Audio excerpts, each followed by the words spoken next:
and his power shall be mighty. Whose power is going to be mighty? The papal power, the Catholic Church, their power is going to be mighty. And his power shall be mighty, but look what it says, but not by his own power.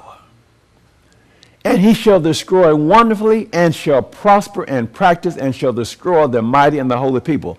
The Bible says the papacy of the Catholic Church would be mighty. His power shall be mighty, but not by his own power. Now I want you to think on that for a moment. How did the Catholic Church derive their power? Where did they get their power from? The Bible says it, and his power shall be mighty, but not by his own power. As we get on into this, we're going to explain it. But I want you to think on it. You might need to pause, pray.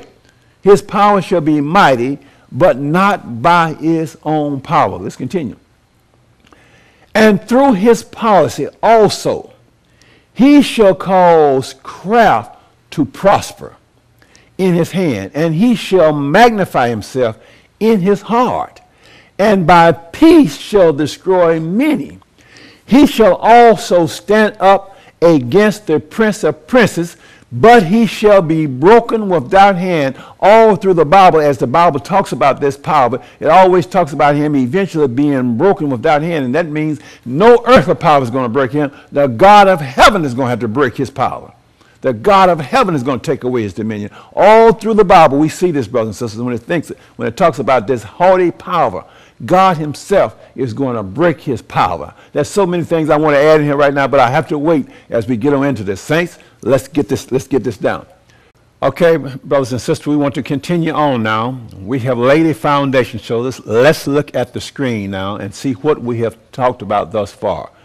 We start with Daniel 2, with the image. We move to Daniel 7, which we have the beasts, the lion, the bear, the leopard, and the nondescript beast. And we moved on to Daniel, the 8th chapter, where we are now, and we looked at the ram and the he-goat, and then the little horn that comes up, which represented pagan Rome, and then papal Rome. And now we're going to move to Daniel, the 11th chapter. Now, as we move to Daniel, the 11th chapter, it is a continuation of what we've already studied in Daniel 2, Daniel 7, and Daniel 8. But before we move to Daniel 11, let's look at a few other points. If we go back now to Daniel, the 8th chapter. Now, I stopped reading at chapter 8, verses 12. Let's continue reading verses 13 and 14.